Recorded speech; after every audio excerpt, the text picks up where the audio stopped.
And welcome to From a Deep, Episode 8. I'm your host, Luke Jansen, and we are joined again with my favorite, Phil Wiseman. Say hello, Phil. Baby, I can see your halo. All right, okay. That's great. I'm glad you can see my halo. I cannot see yours. I'm sorry, Phil. Oh. We got a great show ahead for you today. We got the From Deep, we got NBA Weekly, we got Hot Take, we got We the North. NBA Weekly especially. Some cool things. We're talking playoff run-ins. We got, or more off, I should say, playoffs and seedings, and Phil's got a whole bunch of information there. We also had our Hall of Fame inductee speeches tonight for Kobe, Tim Duncan, and Kevin Garnett. As Phil and I were saying, probably three of the worst players to ever play the game. Surprised they got in for sure. You know, without a doubt, it's like, what's going on here? These guys, did they even do anything? I don't know. I feel like we're just throwing names in. Just like, he played basketball. I guess he goes in the Hall of Fame. I mean, yeah, that Kobe guy. Who was that guy, sir? Obviously, we're kidding, but there's some fun stuff to talk about there. For those of you that think we're not kidding, we are kidding. we are kidding. Probably one of the best Hall of Fame inductees in most recent memory. That I can pick up for sure. But first, Phil, we're not going to get into that right away because we got something special. Our special questions of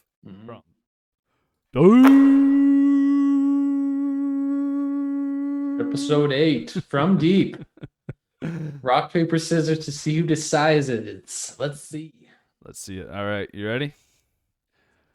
1, 2, 3, paper. Paper. Okay. Ooh, 1, 2, 3, scissors. Scissors. All right, boy. Phil. 1, 2, 3, paper. Rock. Hey, 2 there you 1. Go. We are the champions, my Our friend. longest one yet, so there you go. We keep on fighting to the end. We got a lot of songs today. We got Halo, we got some Beyonce, some Queen. Who knows what else is coming for you this show. But my first question. All right, so Phil, let's just jump right into it. I was trying to think of one all day. Normally I try to do it the day of because then I find I'm under the crunch time. I'm like, all right, it's got to be good. And feel the pressure. I'm actually pretty excited about this one.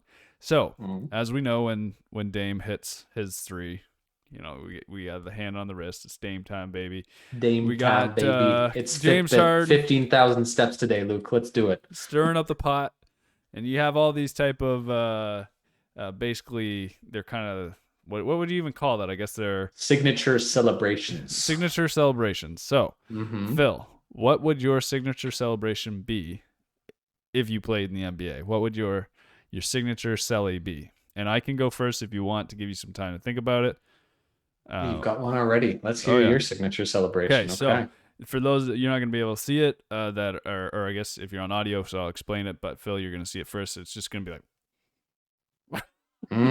I don't know. The Michael Jordan shrug. No, it's more like I'm just as confused as you are that went in. I don't know what happened. I don't even know why I'm out here playing in the NBA. Your guess is as good as mine. So I think I would hit a three, and I'd always just throw my hands up like, I'm just as surprised as you that it went in, my friend. I feel like mine could be the good old pull you to the side. The coach should give me the shank. The Mary Poppins hook, just exactly. Pull me out of there, coach. Anytime I do something bad, I get burnt. Just running down the court, just get pulled to the side. Take me out, coach. Or maybe it's more like take me out because I'm about to heat up these boys so bad that you got to take me out before we torch them. That's what it's more like. Definitely that. That's I think those would be some of the best ones in the NBA if we ever made it, Phil. Pipe dreams, we're still in our 20s, not for much longer, but we're still in there. We got a chance. We make the NBA. Who is it? Pablo Prigioni, NBA rookie, 32. We got 3 years, Phil. We got. He did play in Europe. He's got something on us. We played in Boundary.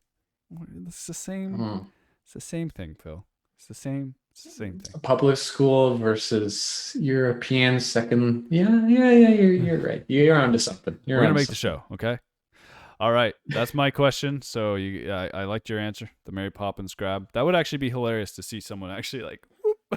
Yeah, a little pull yourself out of the game. I feel like that would be good. I love Melo's 3 to the dome. That's a great celebration. Dame time. Dame time's is a classic. LeBron's showstopper too. That's a classic one. Arms down to the side, knees raised. There's some good celebrations out there. Who was it? Nick Young, three hands in the air while not looking, while the three is bouncing out of the rim. Classic. That's a classic. Your two hands in the air. Yeah, you got it. Exactly. Except you got to hit those when you do those ones. What was Calderon? Didn't Calderon have one? It's just slipping in my mind right now. He had like a. I'll have to look it up. He had like a prime have to look one. It up. He had a signature one. All right. I feel like it was 3. It was this as he'd run away whenever he got the 3. Yeah, he would hold both his hands up. Yeah. The 3 symbol running back and forth. That was his. You're right. He did have his signature move. Yeah. Lots of good celebrations. Are you ready for my question? Yep. What you got? So I don't know if you saw in the news, but Marv Albert, yes, the famous NBA commentator, is going to be retiring after the playoffs. This is going to be his last year. He's had obviously a lot of iconic games that he's called. So that being said, who is your favorite commentator? And if there is any player in the league, past or present, so retired or present, that you would like to see calling a basketball game? Either commentator or just adding some extra insight. The first thing I can think of is the person with the most technical fouls to ever play in the NBA is Rasheed Wallace. Just Rasheed Wallace. Ball don't lie. Like, I'm just imagining Rasheed just commentating a game. I feel like it would be like straight up street. He'd be like, "Oh, he took that boy's ankles." Richard Jefferson does a great job. I'm really excited. He does. He was on a show recently with, I can't remember the guy's name, and he was talking about like how he's been training himself to be better and not say ooh, like those are the things that we're working on too. And it's like those don't come naturally, so he's only going to become a better and better. What's he do? I know he announced this game, but he does for the Nets. Yeah, he does for the Nets. So he's definitely one of my favorites coming up, anyways. And then I like Leo for the Raptors. I mean, obviously it's a little biased, but the Raptors crew has been fun, and I listen to a lot of their games. Oh, Jack Armstrong is fantastic too. Oh, the whole Raptors crew. Baby really, buckets. Yeah, the whole crew is actually pretty awesome. But to see if Rasheed Wallace ever stepped up to the plate and tried to get in there, it'd be interesting. Be some fun, that's for sure. Mike Breen, also the Bang, very famous. His calls, man. Exactly. For those listening to the audio podcast, I hope you're enjoying us doing our best to imitate all these commentators. Yeah.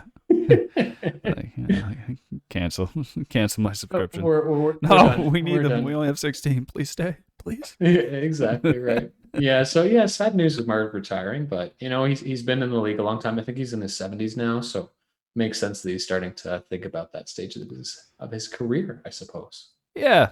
I mean, he's done it for such a long time. It's time to move on. And I imagine it takes a lot out of you too, at like 70. I mean, doing that all the time.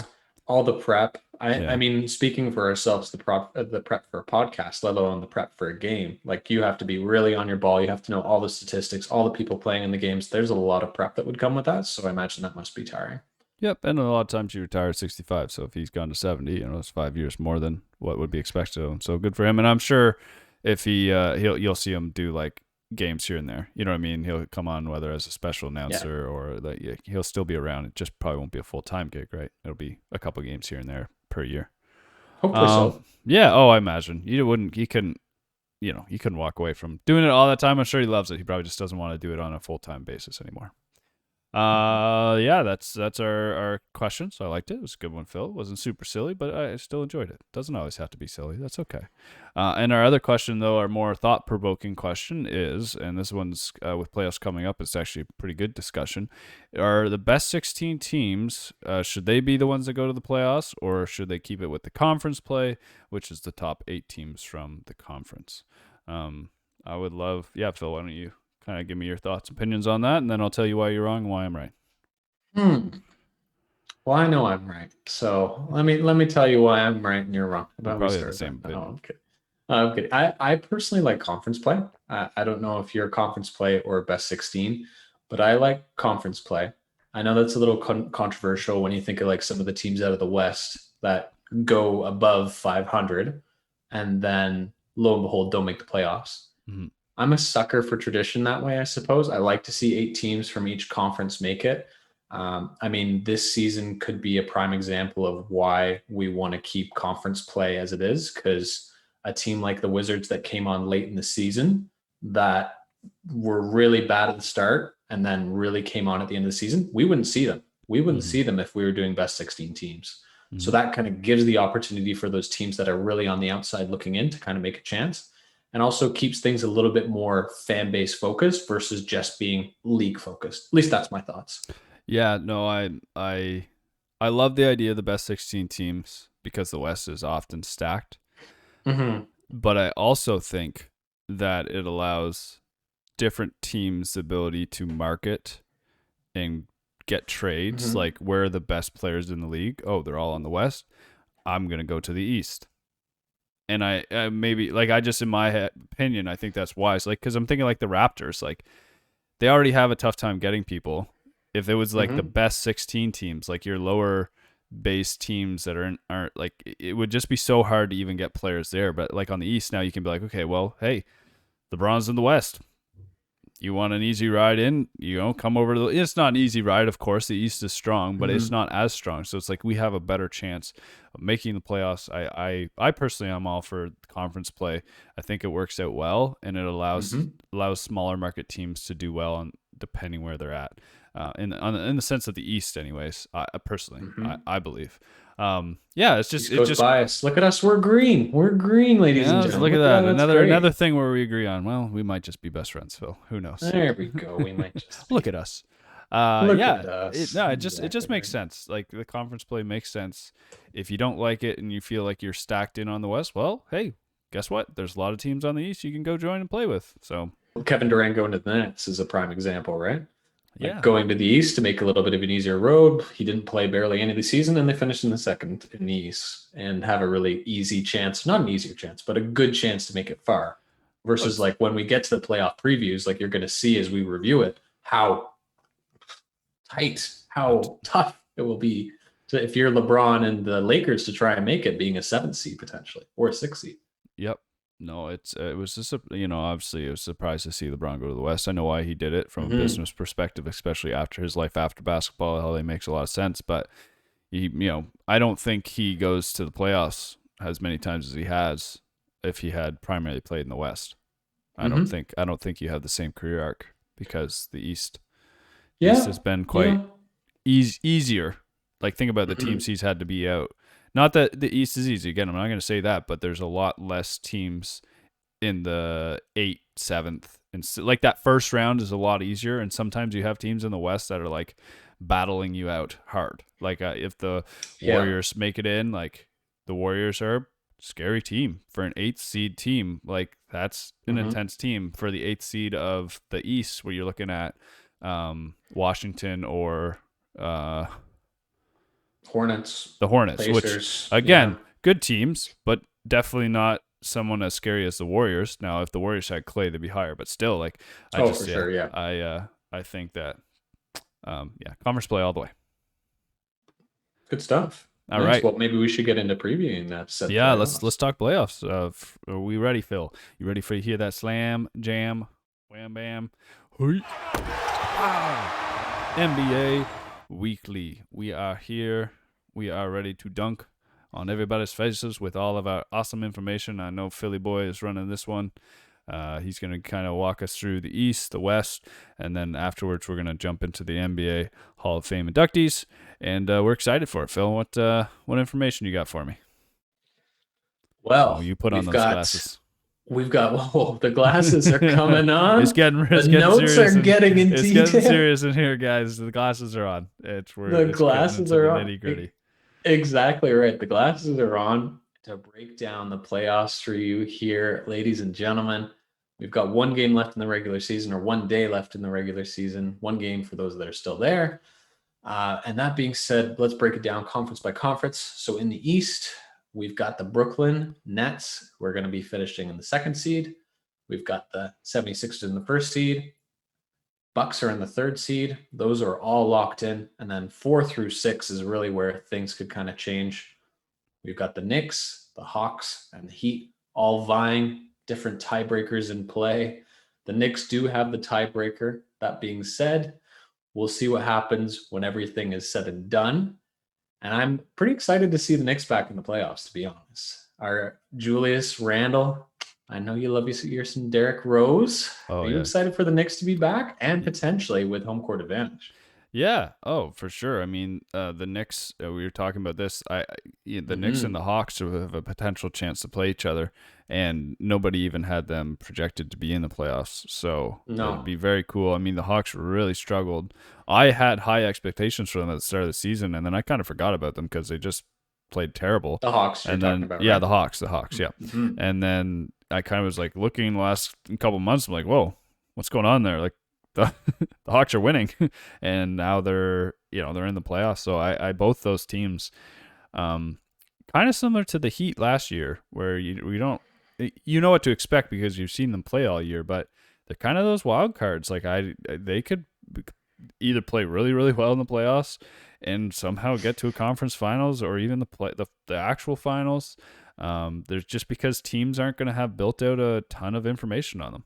You have teams that are like you're that are set. You're like your Lakers. You know what to expect from them. Boston, you know what to. I mean, obviously they're dealing with a lot of injuries, but you know what I mean. Like these are teams that have been set for such a long time, and you know what to expect. And then you have a team that's like the Knicks and the Hawks, and you've had a year to prepare for them. And I mean, that Mm-hmm. sounds like a long time, but in the sense of basketball, that's not a ton of time. Yeah, Like, young team with the Hawks as well. That'll be interesting to see how they play on a playoff stage.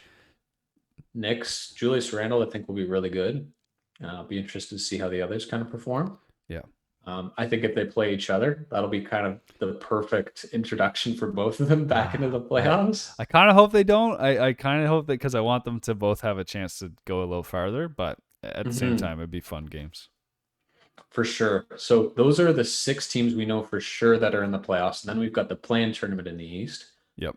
So that being said, we've got the Hornets and the Wizards playing on Sunday, tomorrow, who will basically decide who gets the 8th seed, no matter what the Celtics are in seventh. So whoever wins that game will go to Boston to play. And then we have the Pacers as well in the 10th seed. So whoever wins out of those two gets the 8th seed. Whoever loses gets the 9th seed or potentially the 10th seed if the Pacers win and they play the Raptors on Which, Sunday. which, as a reminder, you don't want to be in the ninth and 10th because if you lose, you're out, or you have to win two to get in. If you're in That's the right. eighth or the seventh going into the play-in tournament, you can lose one and have to win one, and you're still in. So Yep. it's a really big battle for this season. If you're in those spots that you want to be eighth or seventh, you do not want to be ninth or 10th. Exactly. So we'll see who wins out of the Hornets and the Wizards to get the 8th seed. And then next week, we've got the play-in tournament, which will be really fun to recap for you guys next week. It's gonna be fun. See what Those kind of are happens. actually, those are games I'm gonna watch. I haven't watched a game in a long time. 100%. Like I'm a huge basketball fan. I just don't have time to watch games anymore. I love to watch the stats, highlights. Like I'm very much in the basketball world, but to actually sit down and watch a game, it's just not there for me until playoffs. But I'm really excited about one and done games. I just think that's Hmm. taking a little bit of March Madness. It's taken me a little Bringing bit it to to the warm up to NBA. the play-in, but the more I've thought about it, I'm like, yeah, that's really cool from a fan's perspective. That's why they're doing it, and it also helps for less teams to just try to bust, right? Like you still have a chance to fight for playoffs, and so yeah.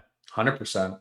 It'll be really exciting next week. I'm really excited as a fan. I know a lot of players are not excited. LeBron's come out and made public comments. Luka's made public comments when they weren't there. So we'll see what happens when it comes to the play-in.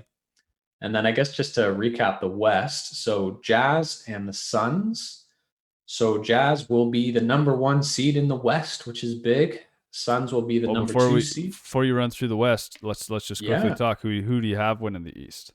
So we should probably put our Who do we have winning the yeah. East? Who That do is a you have great winning the question. East? I like the Nets. We were chatting about it earlier this week, but I think there's been no team that have won an NBA championship besides the Lakers when Kobe and Shaq were one. But I think this team's too talented not to win. They haven't played together. That's obviously the big argument. 8 games, Phil. That's all the three have played together.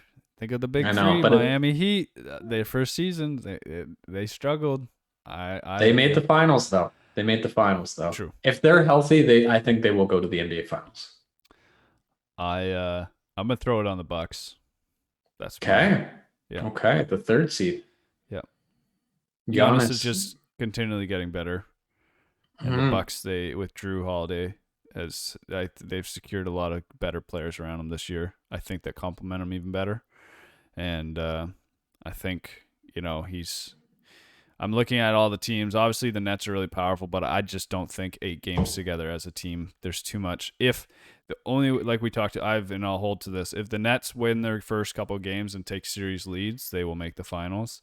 If the Nets go down a couple of games, they will lose. I just don't think they have the chem to play through that. They just who takes those shots?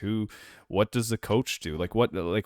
What plays does Steve Nash even run? They've only played 8 games together. You don't even know what plays work. What, are you just going to run ISO ball? So you get up against a team that has strong, gritty defense. I mean, I understand it's hard. Irving and Durant, they're going to get points, but they also don't play defense. So I just and that's the big debate, of course. If they get hot, can they outscore teams? Exactly. So I think if that's the type of team that if they get the lead, it's really hard for a team to battle back. But if there's a team that gets a couple game lead, I think Brooklyn won't win. I don't think they make it. But again, time will tell. Well, the Bucks, if the playoffs are today, they would play the Heat in the first round, which is not going to be an easy matchup. And then if they win that series, they then play the Nets. And then if they win that series, they would likely go against the 76ers. That's probably one of the toughest ways to get to the finals. I feel like they will be beaten up if they get there. So it'll be tough slugging. Yeah, you think the Heat are a tough matchup? I think the Heat are a very tough matchup. Right. Yeah. Yeah, they have. I don't know. I don't think they'll beat the Bucks. But they've really come on late. They've really come on well of late. Like they're 8-2 in their last 10, just like the Bucks. But Bam Adebayo, Jimmy Butler, that team really knows how to play playoff basketball, and they were in the finals last year, right? That's a really tough team. So that's why I feel like it's going to be hard for the Bucks to get to there, but it's not an insurmountable road for them to get there. No, the Bucks are clinched. Never mind. Yeah, can they steal the second? No, they can't. They're too far. Okay, yeah, okay. Yeah, they're too far at this stage. All right, so you got Nets, I got Bucks, and I do have Nets if they win early in every round. I think they will, because if they play, they'll play the winner of Celtics versus Hornets and the Wizards. Yeah, that should be an easy win, I would think. I would think for a Nets team, that should give them enough rest, get a little bit into play. I think Bucks and Heat will be a tough play. That'll be really hard. I hope the Wizards play the Nets. I really hope so too. I think that would be awesome. Russell Westbrook is just gonna. They'll lose. The Wizards will lose, but you will see that man die on that floor and just try to drain the energy out of the Nets.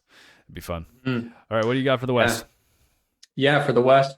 So with the West, as I was kind of mentioning, so Jazz have got the number 1 seed clinched. The Suns are number 2.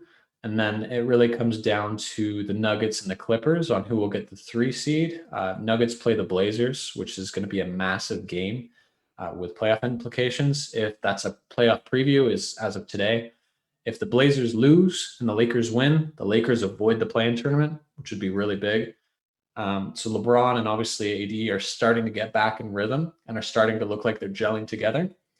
And of course, one of the other big things is the play-in tournament.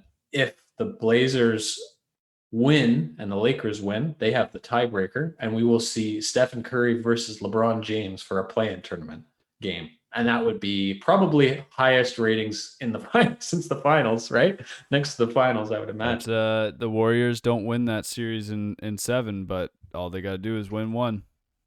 Yeah, all they got to do is win 1, and Warriors play and Steph gets hot.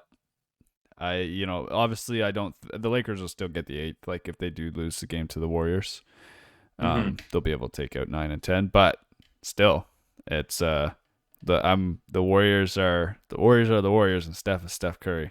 Although Anthony Davis 28, 11, 5 and 2 steals, and LeBron with 24, 8 and 7 as they put away the Pacers. So they were obviously showing that they're back in sync and ready to play. I mean, I know it's the Pacers, but we had said that we had LeBron taking it out on the West. What was you thinking that's still? I think if they play the Suns in the first round, I think that's the best matchup that the Lakers could have, because they play a slow pace, with Chris Paul running offense. LeBron's really good at running his offense. I think they could win that as in a 2-7 upset if they do end up finishing there. Yep. I think that could be really interesting. So who's your team winning? Who you got? Out of the West? Out of the West, I'm not going to bet against LeBron. He's in the 7th seed. I don't think it'll be easy, but I will pick the Lakers. I gotta believe in my Trailblazers. They won't do it, but I'm gonna believe in them anyways. I believe. Maybe I can see a halo. I can see a championship. Carmelo Anthony, 40 points a game coming out. He's just been holding it back. Tanks, and he's just going to come out. Although I just noticed, I didn't realize the Spurs were in for the 10th seed. DeMar DeRozan, potential trip to the playoffs here. Let's go. That's right. Let's go, boy. Yeah. And the Warriors and the Grizzlies play each other to see who wins the 8th seed. Yeah. And so whoever loses that game will play the Spurs in the play-in tournament. Yeah. Which will be really interesting. Cool. It's going to be fun. Yeah. It's going to be fun, Phil. Very cool. Alrighty. NBA Hall of Fame inductees. Mm-hmm.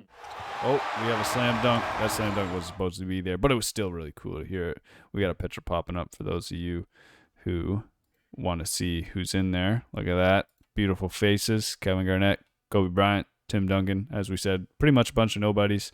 But Phil, tell me some more about it. Yeah, so those are obviously the main people going in. We also did have Tamika Catchings, who was a WNBA player, 3rd overall in 2001. I know you love this, Luke. A 15-year career with one team, the Indiana Fever, and won a championship in 2012. That was my quick 5 minutes of Wikipedia research for Tamika. Congrats to Tamika on getting into the Hall of Fame. Good job. We also have Rudy Tomjanovich, who is a player and coach, drafted 2nd overall. Yes, I played with him on my team. And, there you go. That's just random. I've played with him in my team. He's pretty dope. So that's okay. Cool.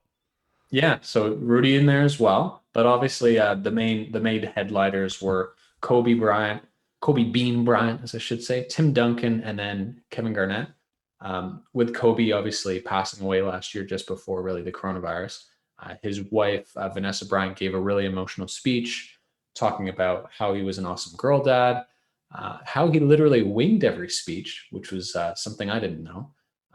He's obviously the only NBA player to win an Oscar as well as a championship.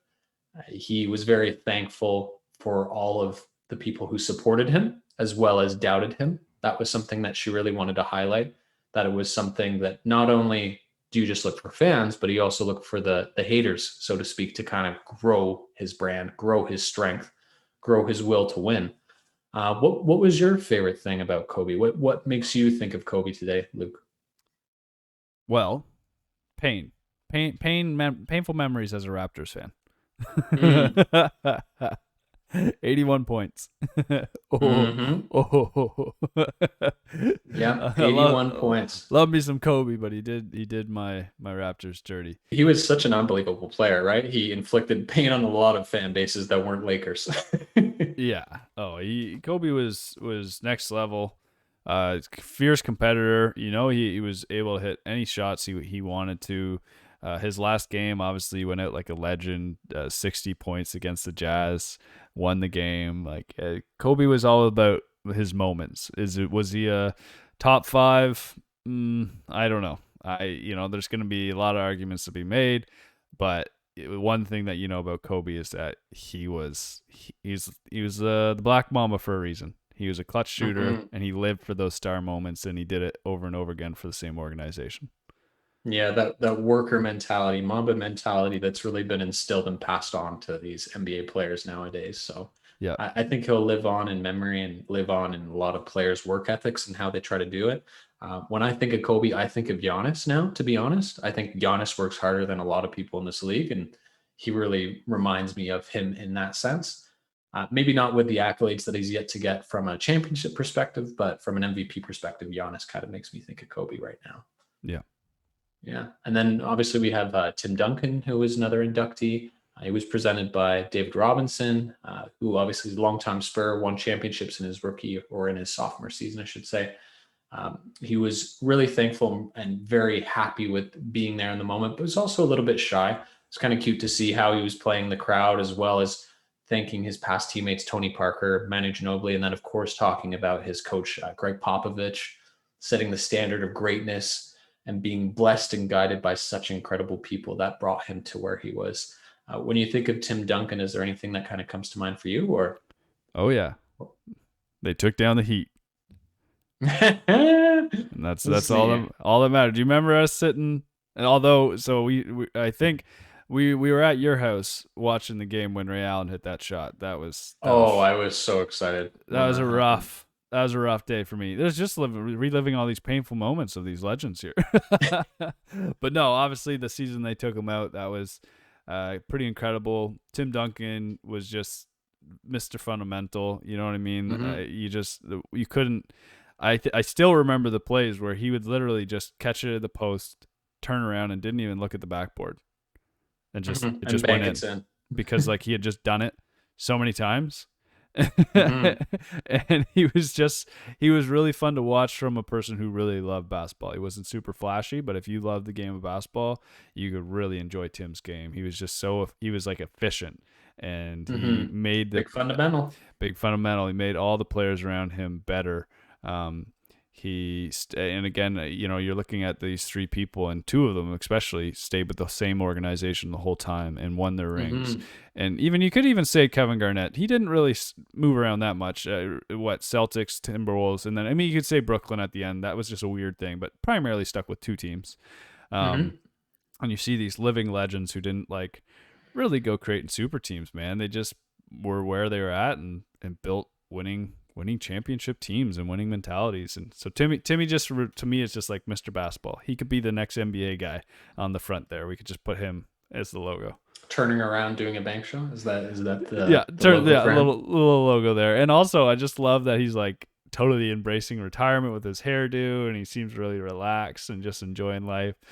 So really, really cool to see Tim's post career lifestyle.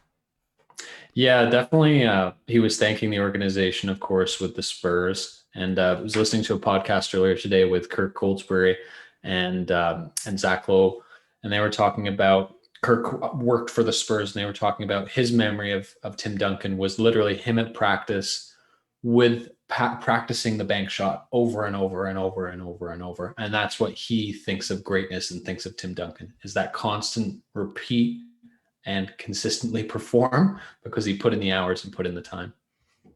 Really neat that way. And then lastly, we've got last but not least, KG, Kevin Garnett. No swear words in this inductee speech. He thanked Bill Russell for staying up before going to bed for his speech. So he was the first one up of the night. He thanked MJ and Magic for their guidance, as well as how to look good with a bald head. That was something he wanted to highlight. And he also thanked Isaiah Thomas for helping him to make his decision to go straight to the NBA from high school.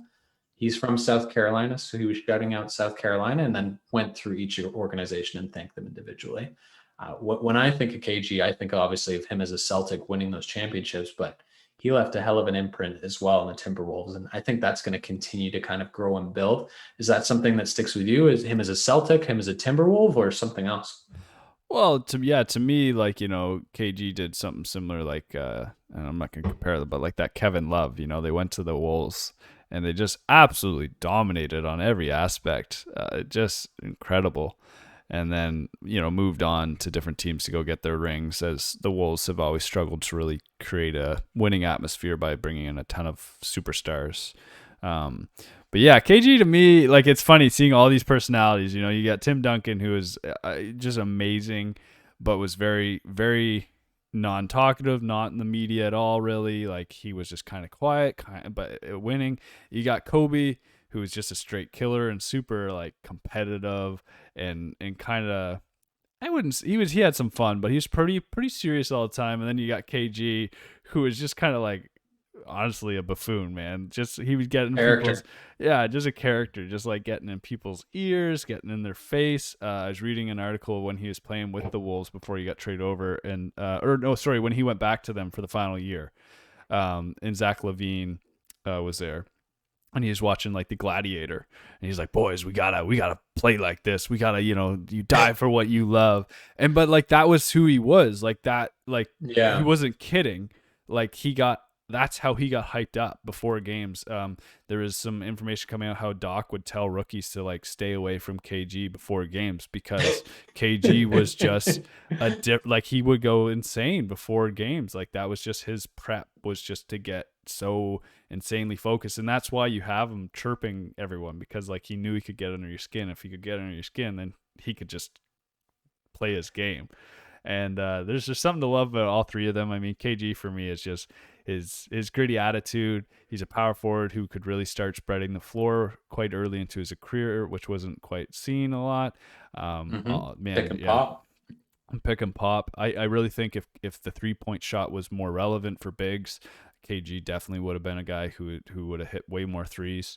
It just wasn't a part of the game that you tried to learn. But all three of those guys are, yeah, man, that's our childhood. That's our childhood, right there, man. Those are three players through and through that are just awesome and gave so much to the game of basketball and have so much to give. And unfortunately, Kobe doesn't. It's so sad of his passing, because I feel like he really would have stepped up for the WNBA and really pushed women's basketball to the level it should be and the respect it should have. Well said. Well said. The hot take. I'm gonna run us through this.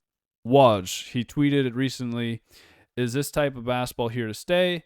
And by that, he was saying the tweet was regarding in the offseason, the NBA plans to address the unnatural shooting motions of star players like James Harden and Trae Young that get foul calls under the rules in the NBA, but would get eye rolls on the playground.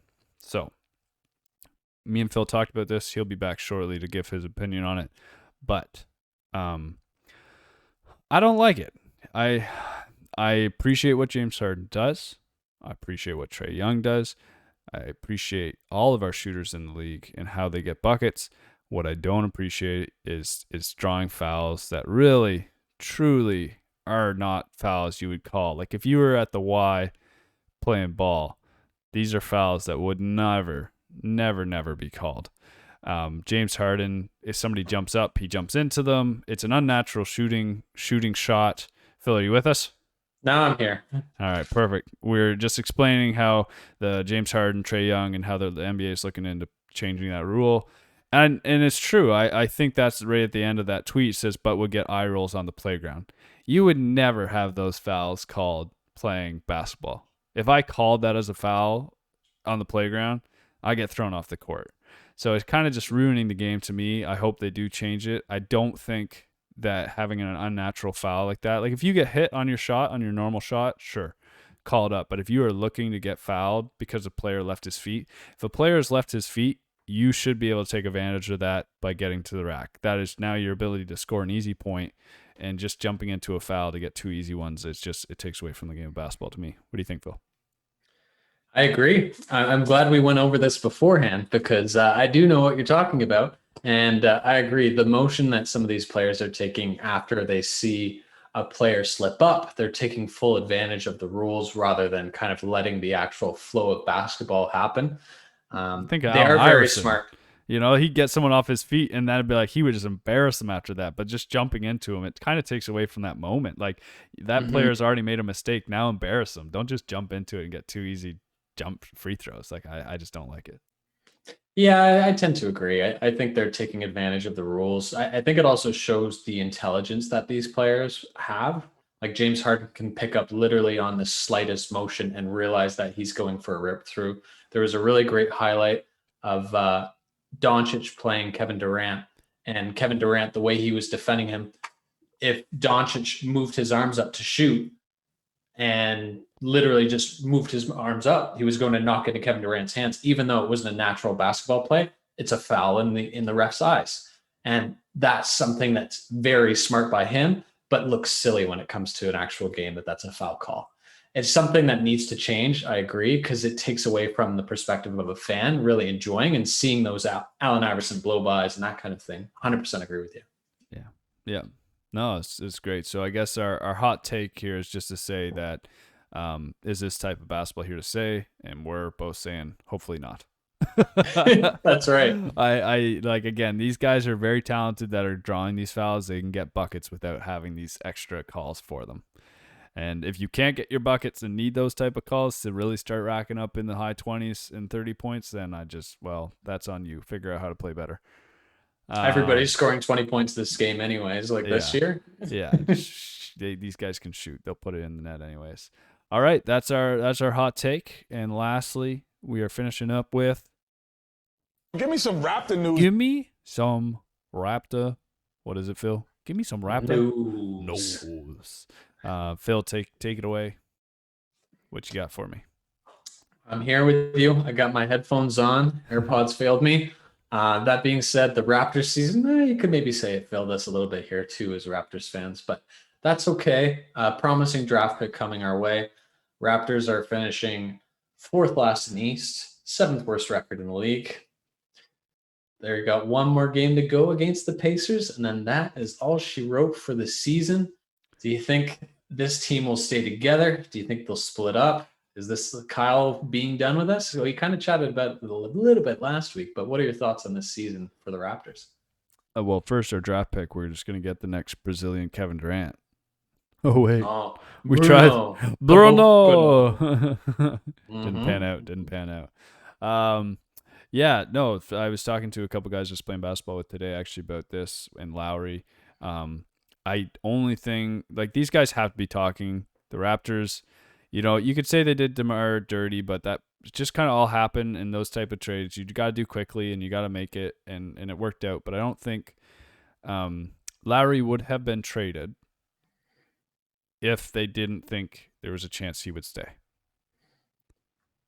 Yeah, or the trade blew up at the last minute that they were expecting to be done. We've consistently always made good trades. We've consistently always kind of shown up and got the trades done that we need to get done. I think we would have even taken a little bit less for him. Why wouldn't you? Because if Kyle had said, I'm walking, I'm done, then all right, well, let's trade it and get some type of asset for it than nothing. So even if why would you they weren't going to make playoffs, and even if they were, they weren't going to win it this year. I mean, that was kind of easy to see. They didn't have the depth. They were I guess you could say they were in a potential playoff run at that point, but again, it would have been for an 8th, 7th seed, and again, they wouldn't have won the championship this year. So I think they've kept him because there's been talk that there's a potential he stays. I think it's going to really rely on who our draft pick is, what we do in the offseason. And then obviously for Kyle, he's got a couple teams he's going to weigh on. But yeah, I don't know where he's going to go. I think he potentially could stay, could potentially leave, but I just don't think we would have kept him if there wasn't the potential that he would stay. Yeah, I guess when you think back to the trade deadline, it was very much, is he going to be gone? They had shut him down the game before. If you remember, there was the famous Kyle, this is my last game as a Raptor, thanking basically everybody in the organization. He thought he was going. He definitely thought he was going, at least from that perspective, looking back on it now. It was a weird end to an amazing career with the Raptors, best Raptor of all time, in my opinion. I'll be sad to see him go, but I think it's probably time to move on and restart that core. Keep him if you can as a teacher, but I think he probably wants to go try and win some more championships. I guess we'll see. Who knows? Yeah, well, I never throw the Raptors out of doing something in free agency. Exactly. Well, we'll see. We'll see. Look, they've done really good at pulling people in before and kind of just making things happen. So I wouldn't throw them out, and I think that's probably what's in the back of Kyle's head. Like, all right, let's see what the team's going to do. If they bring in some sweet pieces, awesome, let's rock and roll. If not, see you later. The season, is obviously a disappointment. It was nice to see Siakam pick it up at the tail end of the year. Again, it's proven though this year that Siakam is not number one. He's a 2 or 3, and he's really excellent at being that. But he's not a 1, so we do need a 1. And I think that's probably not going to happen this offseason. Unfortunately, though, we just don't have the ability to. Well, we do have a good amount of players, but I don't know we got some good trade assets, but I don't know if we could get a superstar. I don't think it depends. It's really hard to say, right? Really hard to say. Maybe they package that pick, whatever they get, and with a player, and they try to move it and try to get someone in, but we'll see. Masai's a crafty GM. He's one of the best, so we'll see what he does. Siakam on the table? Ooh. I don't think so. I don't think they trade him. Masai and him have a lot of capital built up, but then again, him and DeMar had a lot of capital built up. I'm just saying that from a standpoint of like, you got Freddie, you got Kyle. Mm-hmm. Do you need Siakam? Yeah. Well, I think we keep him. I'm just saying, like, as for trade pieces to get another superstar, and I think Siakam will be on the board over everybody else. I could see him and him or OG if they're going to trade something. I could see OG and Anunoby moving. That could be something. OG and a pick probably get something fairly good. You're not getting a superstar though with that. Yeah, you're not. You're getting someone decent. You're probably getting someone pretty good. Yeah. Maybe they try to put a package to see if Bradley Beal's still upset. That could be something they could try to do. There's a couple of things that they could try to do. It's debate if they have the right pieces to try and do it. We'll see. Yeah, we got a lot. If there's of anyone pieces. I trust, it's Masai. Masai knows what he's doing. Yep. Yeah. Awesome, man. Is that it for our Raps news? That's it, baby. That's Hopefully, a season done in Raptors, and maybe we'll do a countdown of the top Raptors here to come. Well, we're gonna have to come up with all types of different things when the playoffs are over. So I'm sure we'll have lots. For those that are Raptors fans, expect a lot of Raptors stuff in the off season. That's for sure. Mm-hmm. That was fun, Phil. I enjoyed talking about it. Thankful to have everybody show up and listen. As always, feel free to reach out to us, just chat to us. If you have some questions you want us to cover, if you have some funny questions you want to send and have us ask each other, we'd love to do it. And I hope you guys have a fantastic week. Phil closes off. Baby, I can see your halo. Thank you for joining. Baby, I can see your halo. All right. See y'all next week for episode 9. Peace.